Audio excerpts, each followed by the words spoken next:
Black man, ancient spirit of the strong, you stand. Father Creole, sing your song. The strength within your hands build pyramids like you, they stand. Lead on. The protector of the womb, your light illuminates the moon into dawn.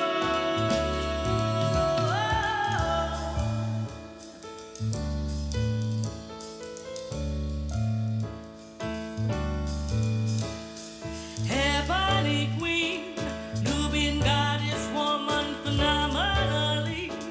Warrior mother, you just protect the sun and held the light. The planet star, you are the night. You rise. The planet's only sounding even when they knock you down. Still you rise. You see, black is so beautiful. Kissed by the sun as we dance to the drum. So beautiful. Black is so beautiful. Our spirits, our hearts, our style and our art. So beautiful.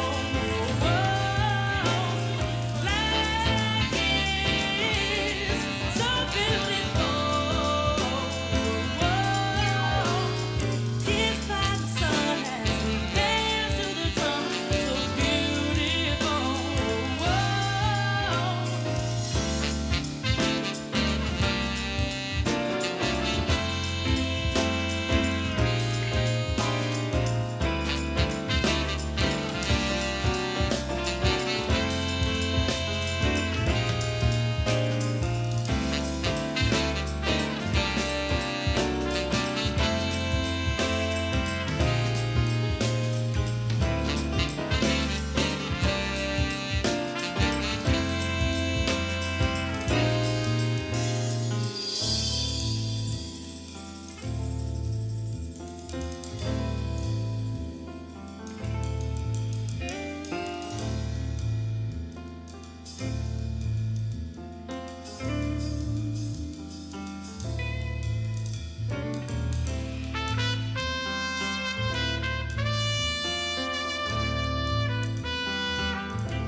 You are so beautiful.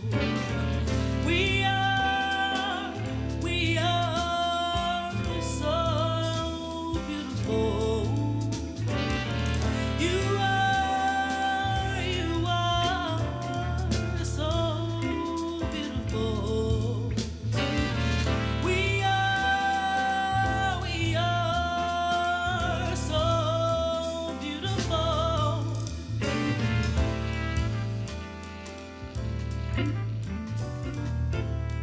Beautiful.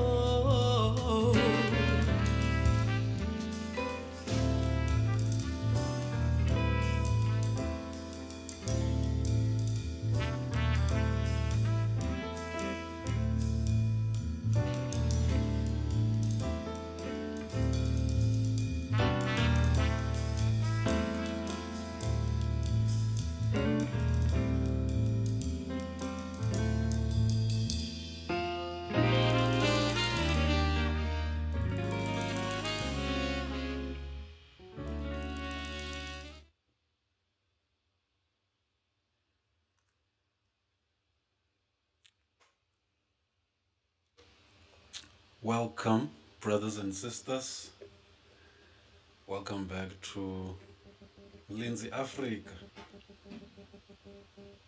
Here we're about protecting, guarding, securing African people and their interests. The African image. And I just want to say a special shout out and a thank you to Fertile Ground, the band that plays this song I love to use as an intro. I hope they won't flag me. It's all in love, brothers and sisters. I hope you don't mind me using your music. It's just, I just feel it's so poignant for, it's so fitting, you know, for where we find ourselves as African people, globally.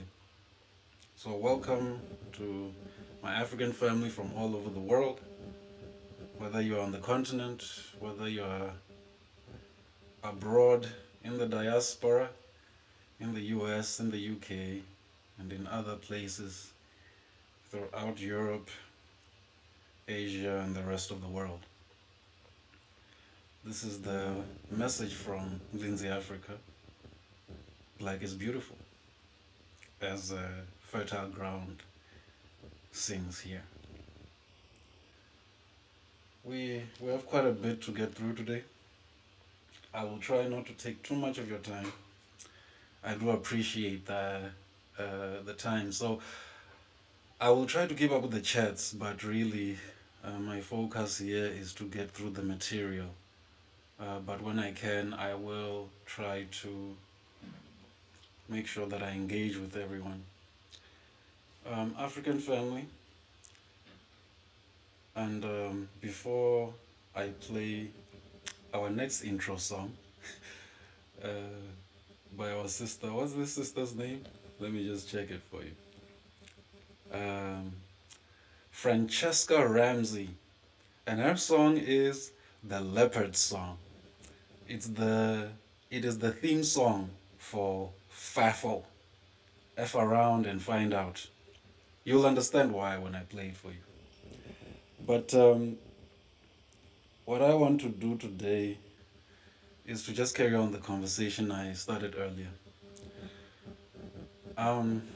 Yeah, I explained to you earlier what is happening, the consolidation of right-wing forces, not in any particular region, not in any particular country, but all over the world, especially in places where there are people who have classified themselves as white.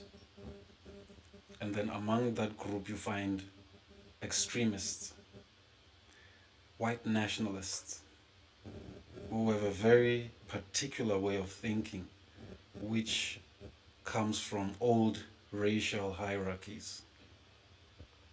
You know, and again, I wouldn't be concerned with right-wingers and original white nationalists, you know, supporting their ideology.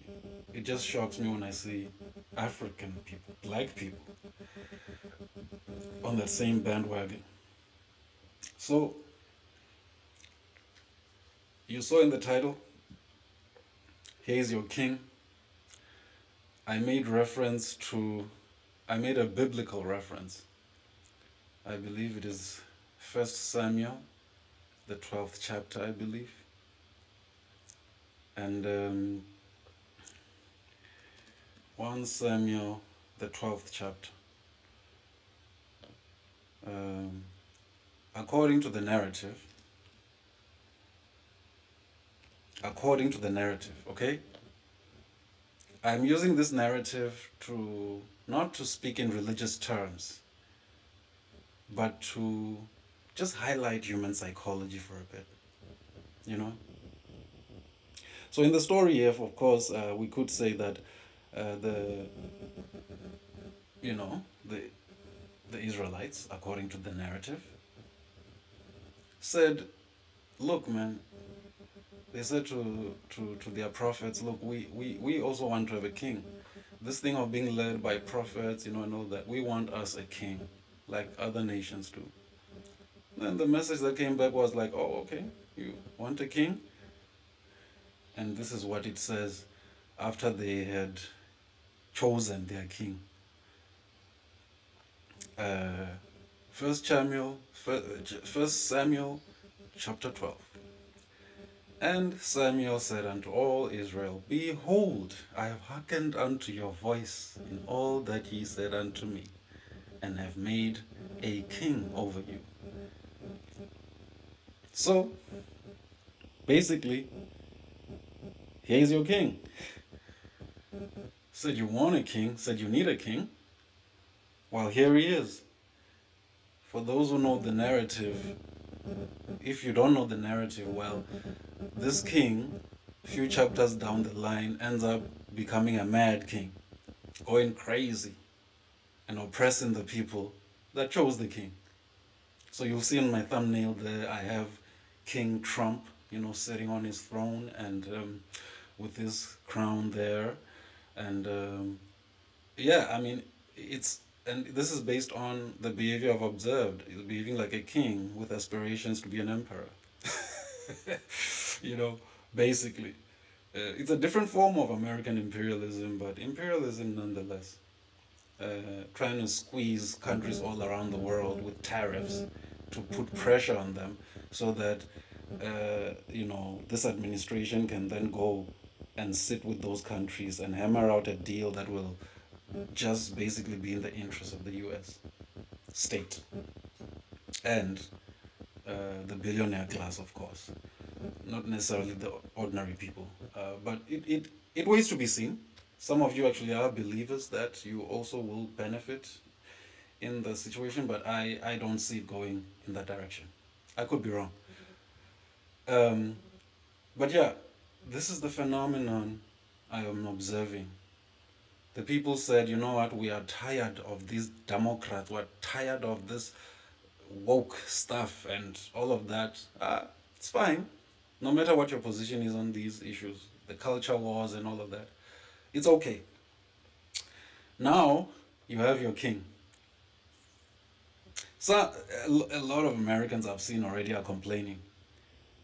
Whether they are Republican, even MAGA, even Republican MAGA, crying, complaining in town hall meetings, and calling out their representatives. But hey, what do I know? That is your king. My concern is, what are the implications of this for us, specifically as South Africa?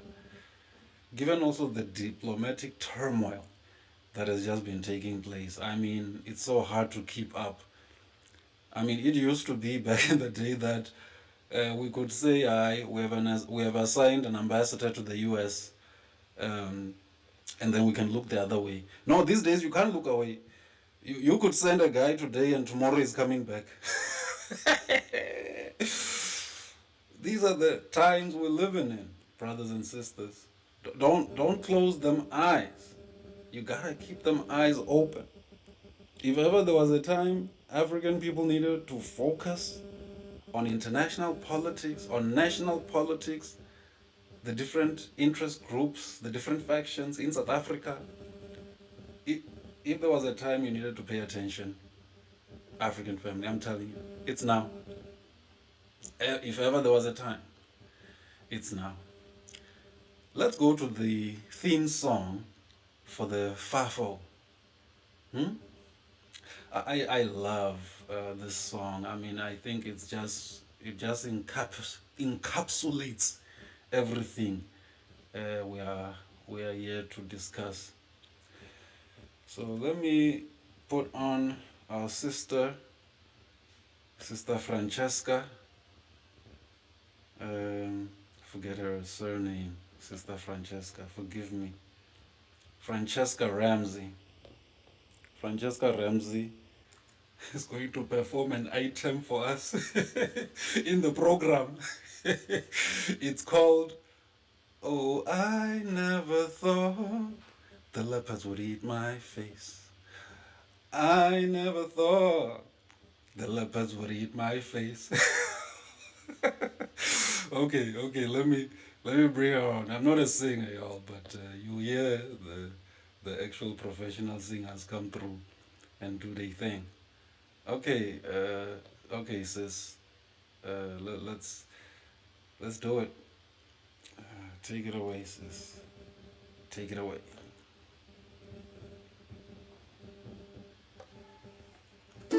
Ever since I started doing my leopard song, I've gotten so many requests to do a version with the choir, which would be incredible. I'm just not sure I can pull it off. Wait a second. Is that who I think it is?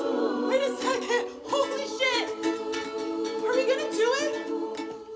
I never thought that I would leave my face. No, I never thought that I would leave my face. We bonded over bigotry, but they weren't supposed to turn on me. No, I never thought that I would leave my face. Now I never thought that I would leave my face. No, I never thought that I would leave my face. Bonded over bigotry, but they weren't supposed to turn on me. No, I never thought the birds would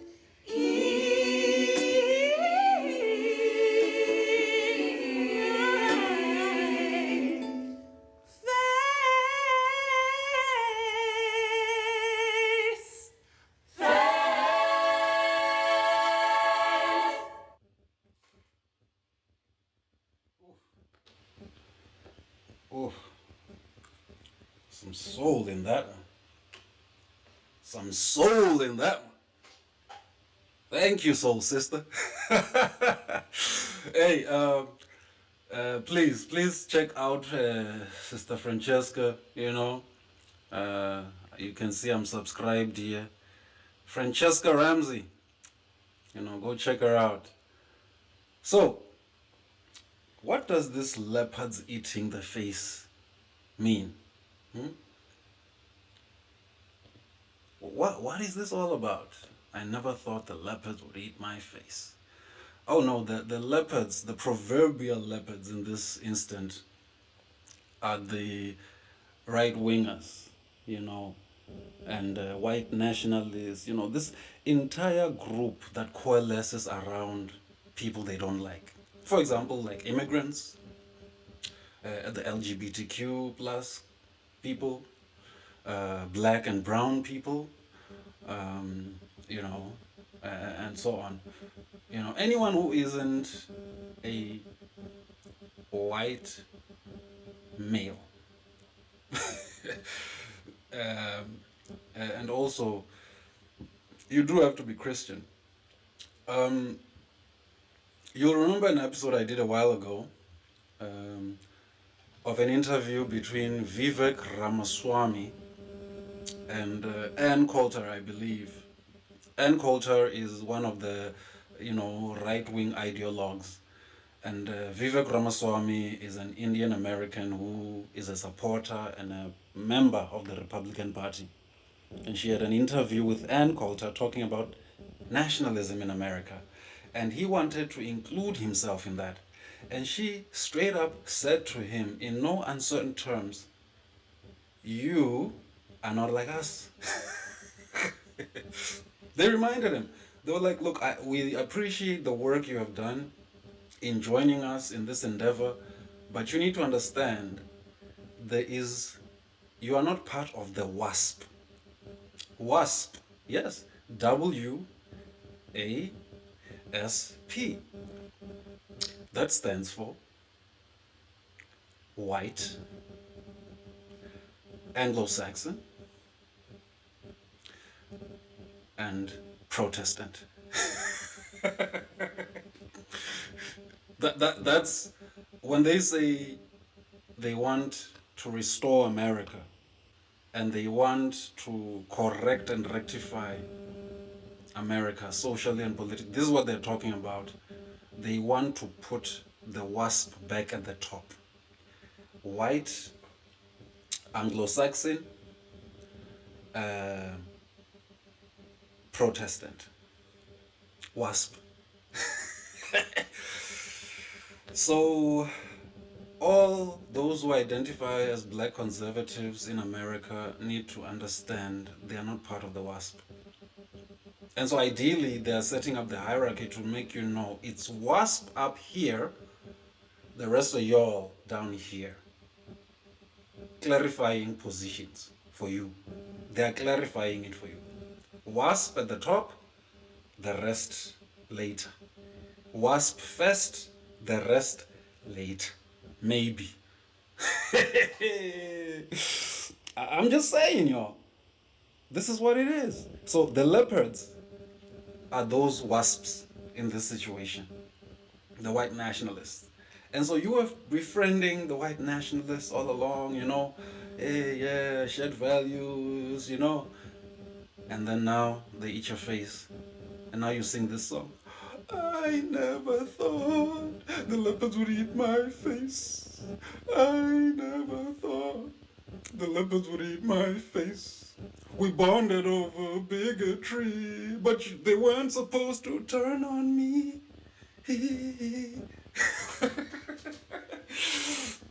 Well, just saying. I hope, hey, shout out to my black conservatives in South Africa. Shout out, shout out. Yay, Trump. Yeah, and if you think we need an equivalent of Trump in South Africa, okay. Fafo then. F around and find out. Get you someone who comes through and does all of those things. Just decides to do whatever they want, without any regard for due process, the law, the constitution, nothing. That's what y'all are saying, right? Oh, we need our own Trump. Well, sure. Let's have our own Trump and see how that plays out for you. I'm sure you love it. I'm sure you love it. And that's why I was saying, for those who are so nostalgic about apartheid, I wonder how you would fare under actual apartheid. Not the sort of intellectualizing that you do in your head when you talk to your right-wing friends about shared values and family values and this and that. It's cool. You know, it's cool. But yeah, I think, like I said earlier, when you feel it on your skin, I think it will land differently. You know, it won't be the same as the intellectual refreshment you get as you are with your right-wing friends there and you are bashing black people and you are saying just how useless black people are, you know, and everything. And you think, of course, you know, obviously you're not talking about yourself because you're special, right? I know. We need to learn politics through. We really need to learn politics. And not just politics, but global politics, how it works and how it impacts on you, wherever you may be in the world. I mean, what do I know, you know? I'm just talking. Earlier, I had made mention of Rob Hersov, a very known capitalist, white capitalist in this country. His legacy, Rob Hersov, is apartheid and colonial legacy, inherited wealth from colonialism and apartheid. Let's hear what he had to say.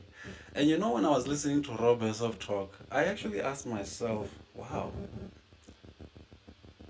is the ANC seeing this? Because the ANC, EFF, MK, they are mentioned in this, in Rob Hersov's discussion. And what Rob does, he adds fuel to the fire of the propaganda that is painting South Africa in a bad light internationally. And like I said previously, what this propaganda campaign is meant to do in delegitimizing the South African government, the South African black government, by the way. Some of you have not learned how to read white nationalist code.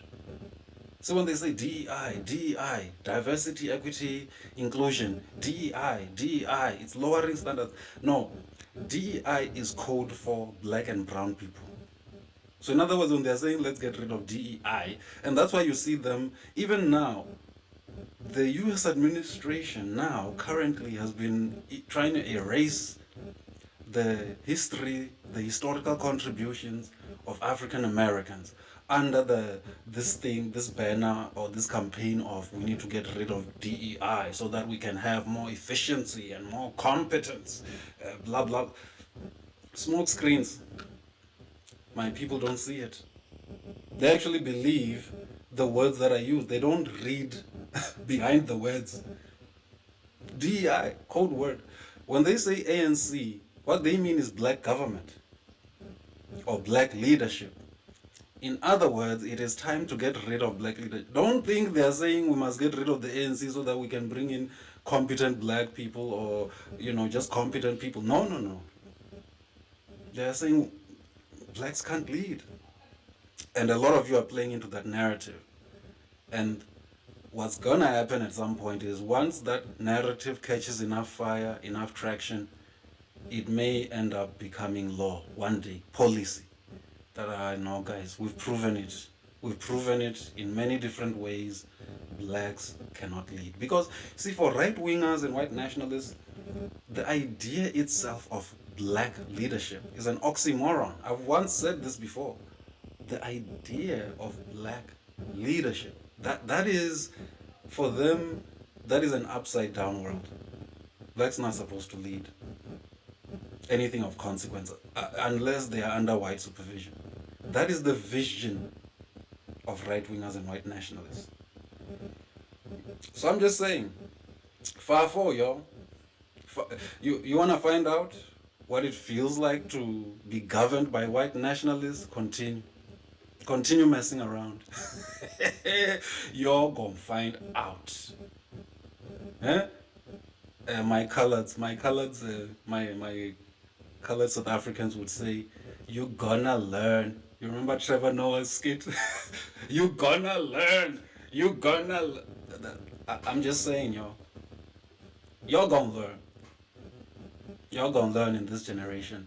Like I'm saying, I think we've forgotten what apartheid truly was.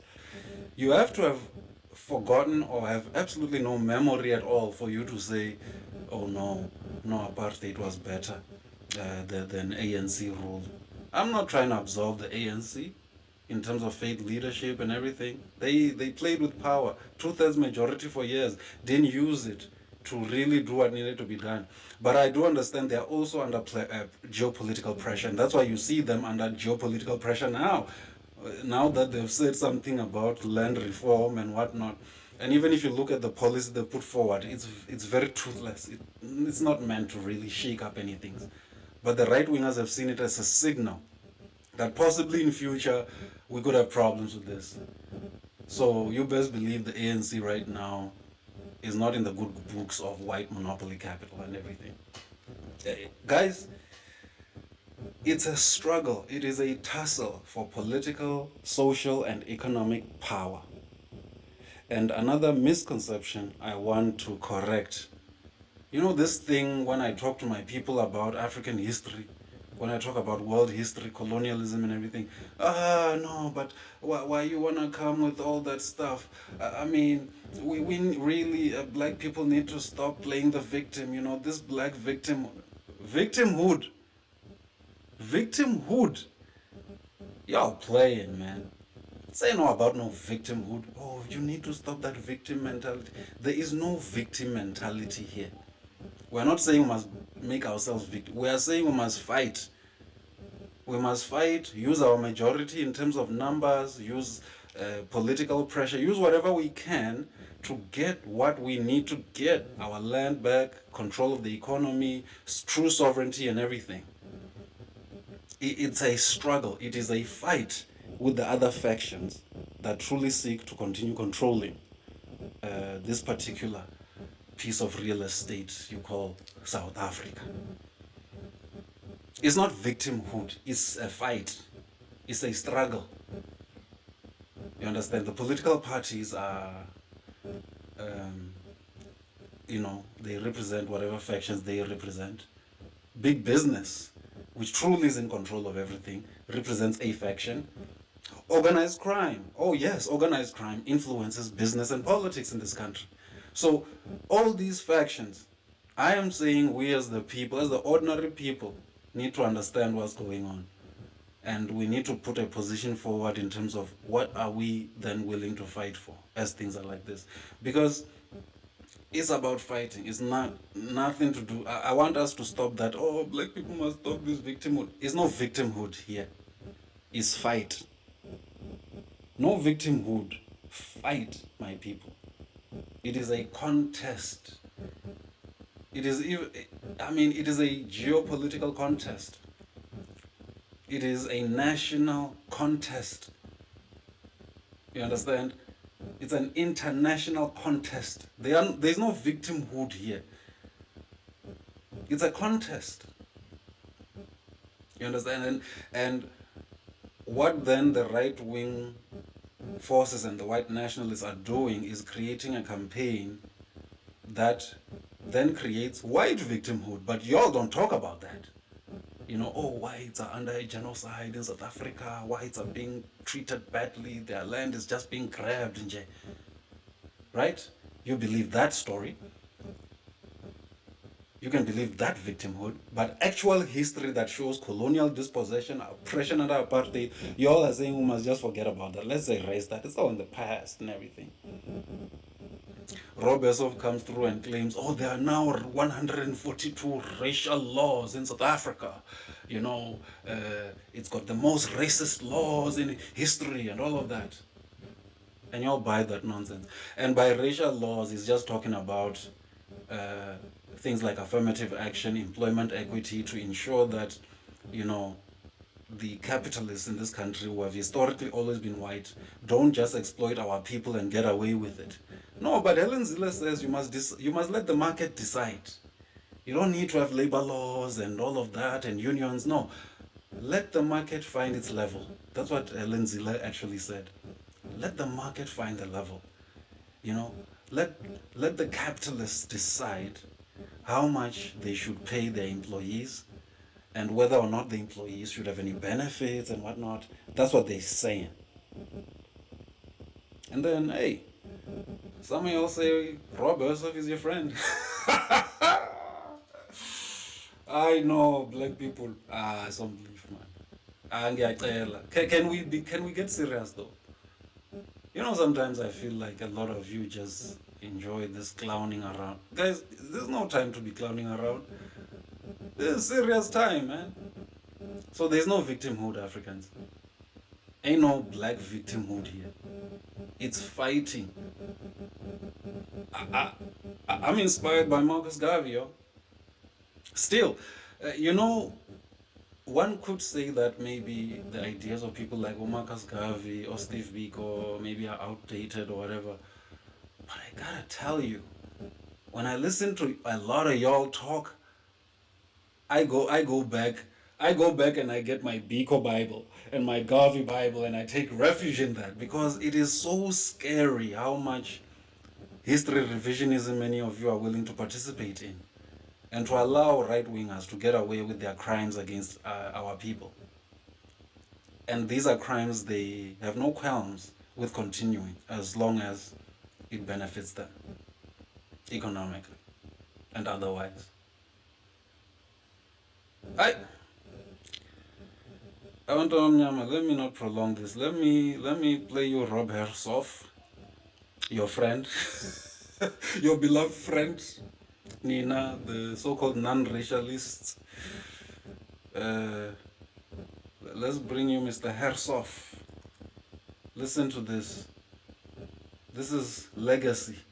This is legacy, you know. When you talk about colonialism in South Africa, we're talking legacy over here with Rob. You know, the Hersovs are legacy, baby. Legacy in colonialism in South Africa. Listen to what they say. His radar. And the ANC deserves every bit of what's coming, as does EFF and MK.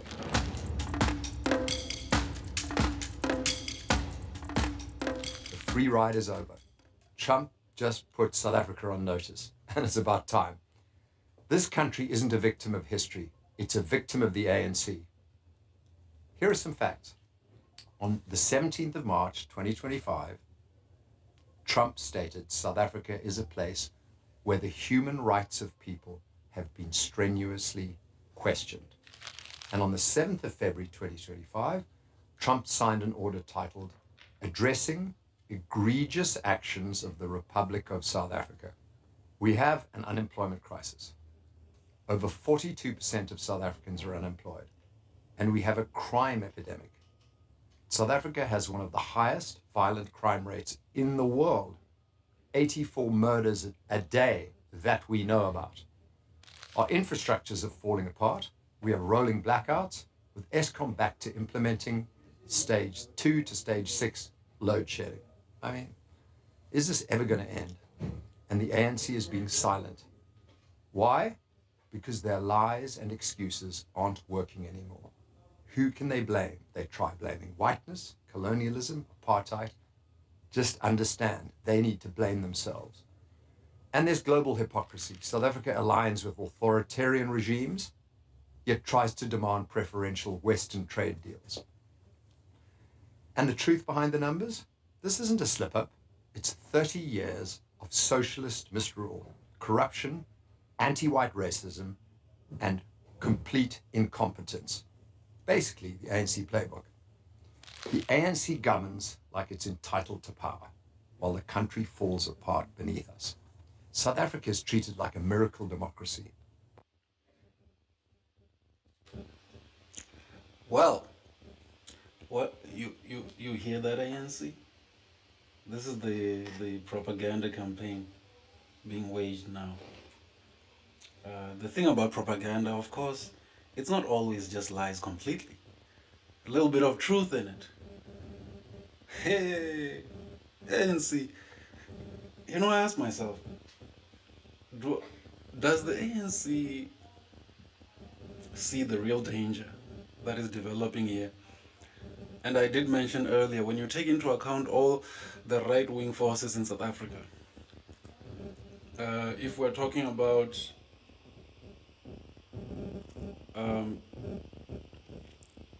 if you want to talk about your Afriforum and all of them, you talk about Cape Independence Movement, you talk like people like Rob Hersov, Solidarity, all these different right-wing groups. I wonder if geopolitically the ANC has assessed the risk levels. And recently I saw a United States general, black man, who seems to have been tasked with going into Burkina Faso, to do some regime change over there. Because apparently Ibrahim Traore, according to the propaganda, is oppressing his own people. So now they are creating that propaganda, and it is not just about Burkina Faso. When they finish that, they are coming here. Best believe me. Believe you me, they're coming here once they are done over there. And so this propaganda, it's the same playbook. First, create instability in the country, but first you have to turn the people against their leaders. And then convince them that, you know what, we just need to get rid of these people by any means, no matter what. Which could make sense, right? Given the failures of the ANC. But then, what is going to replace them? Or who? What if the DA replaces them? What happens then? Are people thinking about these things, or you're just talking? Are you actually thinking about the implications of these things, my fellow South Africans, especially black South Africans, and all South Africans who are not white male? Are you thinking about the implications of what this could mean? Do you want in your lifetime to see the arrival of US troops on South African soil and regime change operation? Do you guys... No, Kubega, as I said, Kubega. By useful idiots like the European Union and leftists generally, because it suits global elites to keep the post-apartheid fairy tale alive. Madiba would be disgusted about the ANC and where it is today. But there's nothing miraculous about economic collapse, criminal governance, and state decay. The West has been cowardly and complicit prior to Trump, refusing to call out this ideological disaster in real terms. Why is the ANC allowed to fail without consequence? Why is it allowed to destroy South Africa without consequence? Why has the international community enabled South Africa's downfall? And when does the rest of the world copy America and say, enough is enough? South Africa isn't just losing credibility, it's losing the moral high ground it never earned in the first place. And this isn't about Trump. This is about truth, common sense, finally catching up with corrupt power. So here's a path forward. We hold the ANC accountable. We, South Africans, no more using ANC's struggle credentials as a shield. That was too long ago. It's over. We need to embrace free markets, real leadership, and policies that work. Yeah, right? Forget all that struggle stuff, liberation, this and that, and get with the free market, baby. That's the only thing that works. It's logical. That's the word they like to use a lot. This is logical, it's sensible, blah, blah, blah. Many of you have bought into it. I know it's fine. Let's go full-blown free market. Let's get rid of all kind of social safety nets for the poor and vulnerable millions of our people. Let's do that. Let's do that. And plunge our people deeper into poverty. People who are dependent on the state just to put bread on the table. Let's take that little bit of bread away from them. And subject them to the markets. And let the markets find the level, as Mlinzi says. Let people continue. Continue. Work, not Marxist rhetoric. If South Africa stays on this disastrous ANC path, we will become another failed state. In fact, we'll be one of the few states that has gone backwards, deindustrialized, and collapsed. So we need to choose reform, By the way, when Rob says we're going to become industrialized, I don't know what world he's living in. South Africa was deindustrialized a long time ago. You understand? I mean, what new heavy industrial projects have been launched by white capital in this country? Not a lot. I mean, let's be honest. You understand? Where is the industrialization this one is talking about? Yes, South Africa is industrialized from the days of apartheid, largely. But there have been no new developments by capital. Instead, they're trying to find ways to hide their money, offshore accounts and this and that and all of that, and illicit flows of, revenue out of the country. That's what they are interested in. But you just watch how much they are going to invest under white minority rule. I'm just telling you what it is, y'all. This is where things are. Pay attention. Muntomnyama. Read. You remember those books, that list of books I gave you last time for you to read and encouraged you to read? Believe it or not, one of these days, if you allow right-wingers and white nationalists to take charge of the country, all of that material could be banned, and be classified as terrorist or what. Whatever it is that they could classify it under. So I'm just saying, my people,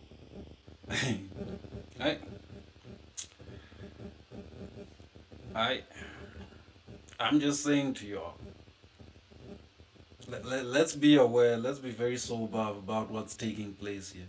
These are not small things that are taking place over here. Okay, maybe let's see if I can check on the chats if any of you have said anything. I don't have the ghost with me today, so I am gonna have to do this by myself. But yeah, I just want to check how many of you. My apologies for getting off the camera, but I don't think my face is particularly important for you to see, as long as you can still hear me. But yeah, I just want to see how many of you have commented and what you are saying in the live chats. Getting off the camera, but I don't think my face is particularly important for you to see. Nothing in the chats today. Not even trolls. Because I know the trolls love to come through. You know. I know the trolls love to come through. Nothing in the chats. I know the trolls love to come through. Not even trolls. So I'm just trying to check. I know the trolls love to come through. See if you have any comments. I don't see any chats. I know any comments. The trolls love. So I think I should log off now. I have not gone through everything I wanted to go through. But let's meet again next time as we continue this conversation. Next time I will be bringing in a discussion of the policy framework of the US now and what that could mean if that was ever implemented in South Africa. And then I'm going to bring you another scholar by the name of Robin D.G. Kelly, distinguished professor from the University of California, LA, University of California. Well-established scholar. Maybe let me show him to you before we go. I'll give you a taste so that you can join in next time. The University of California. That is Robin D.G. Kelly. And there's a very nice video of him breaking down exactly what is taking place in the US. Historically, legally, socially, politically, constitutionally. I mean, he goes in and gives you that bigger picture.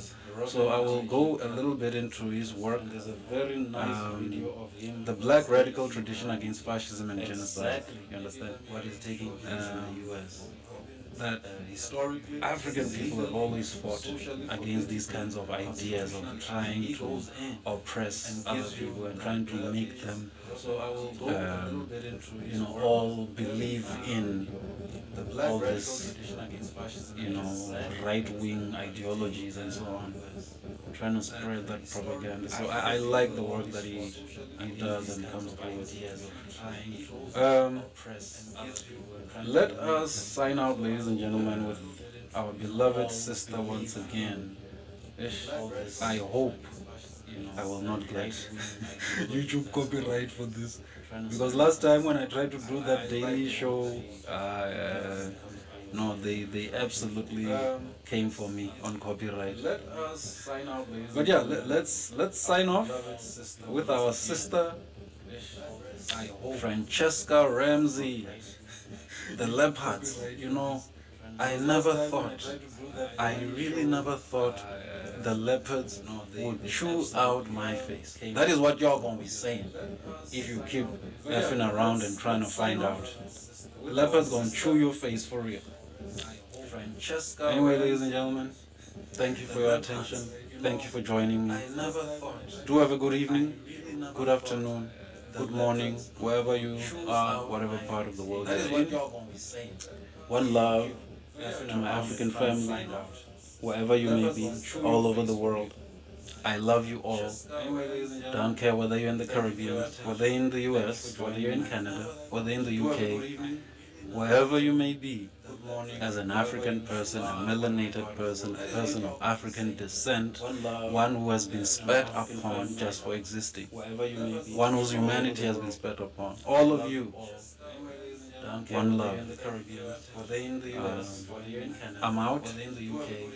Have a good one. Don't forget to support this channel. An African person, Like, or melanated subscribe, person, share person of the African content. descent, one who has been My spared sister, just for existing, Francesca, one whose humanity my has been sister, put upon. All of you, take it away.